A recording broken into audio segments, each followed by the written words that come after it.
Herschend Entertainment Group is mostly known for owning two major amusement parks, Silver Dollar City and Dollywood. This video puts those two sister parks in a huge battle. Even though they both have a lot of comparisons, like they're both nestled in a mountain range, Dollywood is down in the Smoky Mountains and Silver Dollar City in the Ozarks, they're different enough for us to compare them. We're going to be going over 5 different categories. We're going to be going over 2 different roller coaster categories, flats, extras, and theming, and we're going to see which park comes out on top. But before we get in this video, we'd like to say thank you for coming and watching this video. If you're new to this channel and you enjoy amusement park and roller coaster content, make sure you subscribe because we have all sorts of stuff like that coming out all the time. And if you're already a subscriber, thank you for coming back and joining us. And if you want to go one step above subscribing, you can join our channel membership page. We have 2 tiers that you can choose from, and you get things like exclusive videos, shout outs like what you see on the screen right here, exclusive pictures, and it helps out the channel a ton, helps us keep doing all these videos. Oh yeah. So thank you to all our channel members oh so much. Now let's get back into this video. So let's get straight into this video with our 5 categories that we're going over. The first one that we're going to be going over are flat rides. Now, flat rides, I think, are underlooked by some people at parks, including enthusiasts, but flat rides really set a park from being just okay to, like, excellent. Yeah, they definitely can make a huge impact. Now, both parks have a few similar flat rides. Like, they both have S&S Screamin' Swings. They both have Zaperla Mega spinning discs, those spinning rides and that. And they have like a few other flat rides that are unique to one another. Yeah, but neither park is like really focused on flat rides. Like flat rides are very much like an amusement park style thing, while both Dollywood and Silver Dollar City are more theme parks. So flat rides definitely aren't their specialty, but they both do have a couple good ones. And like I said, they both have a couple major similar ones, so we have to go deep down into their lineup and see exactly who comes out on top. And Dollywood, they have a scrambler. They just seem to have a little bit more, like a few more areas really dedicated to a lot of flat rides and that. So ultimately, I think that Dollywood has to take the flat ride category. But it's very close, and there's definitely not some huge difference between the 2 parks. Now, spoiler alert, a lot of these categories are pretty much going to be neck and neck because these 2 parks are very similar because they are sister parks. Next on the list, we are going with theming. Now, you mentioned that both are theme parks more so, but I would say that Silver Dollar City is just a tad more of a theme park opposed to Dollywood, because you walk around Dollywood and it's a beautiful park, beautiful setting, all sorts of things to look at. But I wouldn't really say that it's necessarily like has a huge theme, and none of the rides have any sort of like huge theme to them except for like Blazing Fury and an indoor ride. Right, yeah. Like neither park, their rides are very well themed. It's mostly just walking around the park, and neither park is some elite park at theming. As far as parks in the U.S. go, they are close to the top. At least one of the parks is, and that's the park that came out on top of this category. And that is Silver Dollar City, because Silver Dollar City, it seems like even like the workers, even the ride ops seem to be playing like a character. Yeah. You can be on Time Traveler and the ride operators all have like costumes on, and they all try to like talk in like a certain way and stuff. Yeah, they all have their own outfits and all that. It's just very immersive, and Dollywood doesn't really do that. And Silver Dollar City just opened up a whole new kind of like fire-themed area for their new Fire in the Hole attraction. Yeah, and that area looks pretty nice. But the whole park is just this kind of like old not really Western, but this old kind of old style.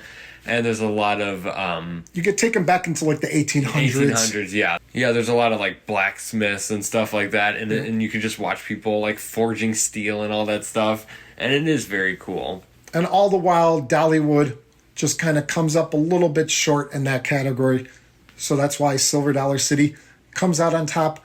But that means that we have a tie after 2 categories. It's one to one. Wow. Who's going to win this? Stay tuned to the end of this video to find out. Next category we have is extras. Now, extras is going to be the shows and just the extra things that you can do while you're at these parks. Now, both parks, like we said earlier, are kind of aimed more towards families. So that means shows are abundant. Like at Silver Dollar City, you can't go mostly any time that the park is open without some sort of like event or special thing going on. And they all carry different kinds of shows with them. And then just regularly throughout the year, they have different kinds of shows and experiences, from like character meets to street music to a variety act. And Dollywood isn't much different. The first time we ever went to Dollywood was around the holidays, and the park was actually kind of busy, but they were all like a lot of old people just at the shows. Like you saw a bunch of like scooters parked outside the shows and stuff. A lot of people go to see a lot of the live entertainment at those parks. So I mentioned that both parks have similar amounts of shows and festivities and festivals, just all that kinds of stuff. So how on earth can we differentiate these two to make one have a winner? Because I guess we could just make it tied, but you guys don't want to tie. Yeah, we don't like ties here. We don't like it. So we have one thing that sets one of the parks apart, and that is Silver Dollar City opened basically because it is right at the mouth of an opening of a cave. So the Marvel Cave entrance is right at Silver Dollar City, and you can still at this time go and take tours of the cave. That is one of the most unique things at any amusement park in the entire country and possibly even the world. Unfortunately, we couldn't do that while we were there, but I have been in caves before. Not at an amusement park, but I have been in caves, and they are very, very cool. So I can imagine that the caves at Silver Dollar City would be really cool. I know it does take up, not the whole day, but it definitely takes quite a bit of time, like many hours. So extras does go to Silver Dollar City, so that means that Dollywood has 1 and Silver Dollar City 2. Wow. Silver Dollar City's running crazy. away with this. But now we are on to the big category. We're on to roller coasters, and we broke this up into 2 different categories: supporting casts and major coasters.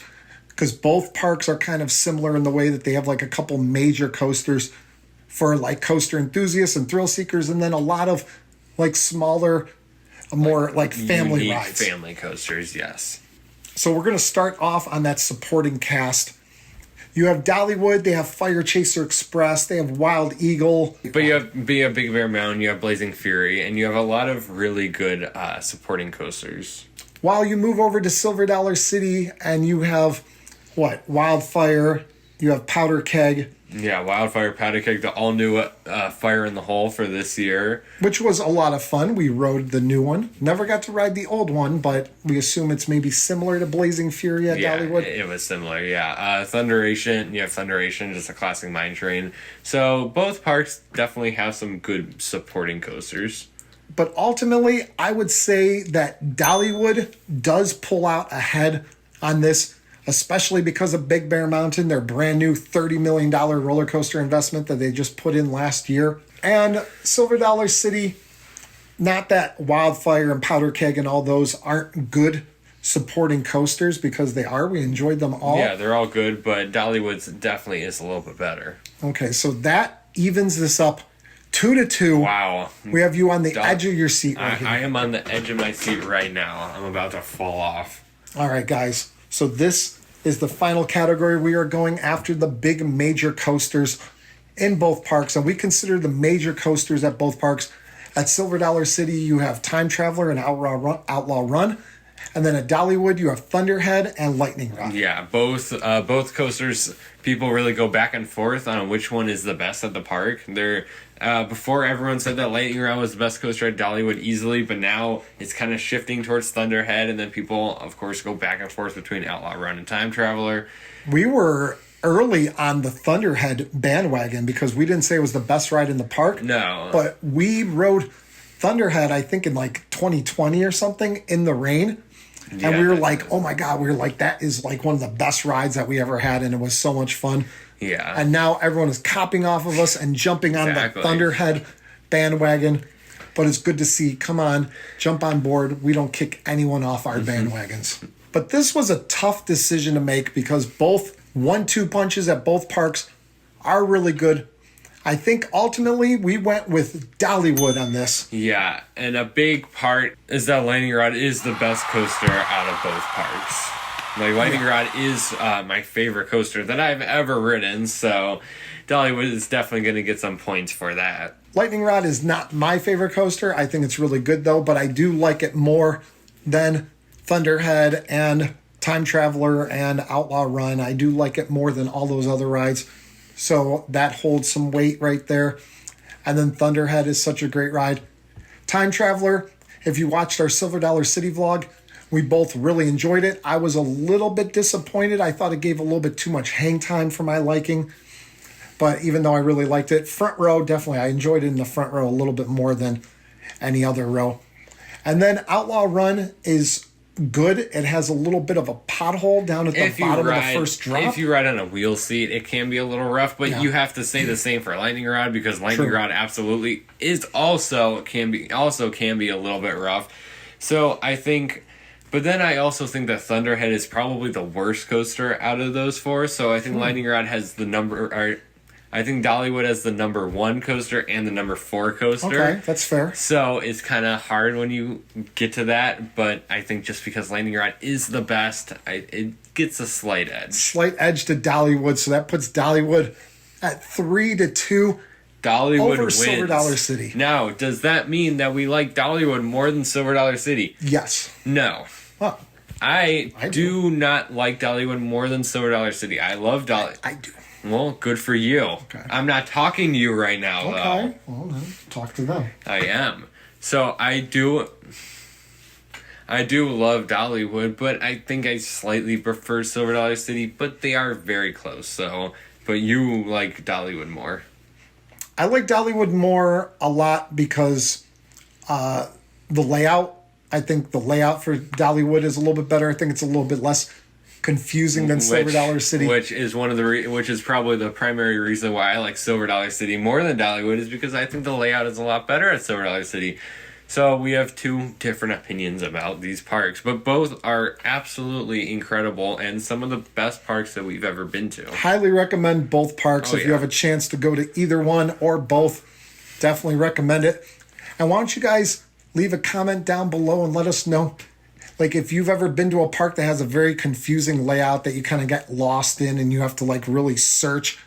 If you know that there's a ride that you really want to ride, you kind of have to really like seek it out in order to find it. Or do you like maybe like a Cedar Point type layout where it's like a straight path and you just go and you see the rides and coasters as you pass them and you just go along? That's personally what I prefer. He prefers the other way. Because you like Dollywood's You guys be the layout. tiebreakers down below. Because, like I said, Dollywood's layout is a little bit more simple like that. But that is about it for this video. We've said all we could say about both of these great parks. Definitely let us know if you've been to either of these parks or if you're going or whatever. Always like conversing with people in the comment section. So that is it. We'll see you guys next time right here on Beach Cliff Studios. See ya.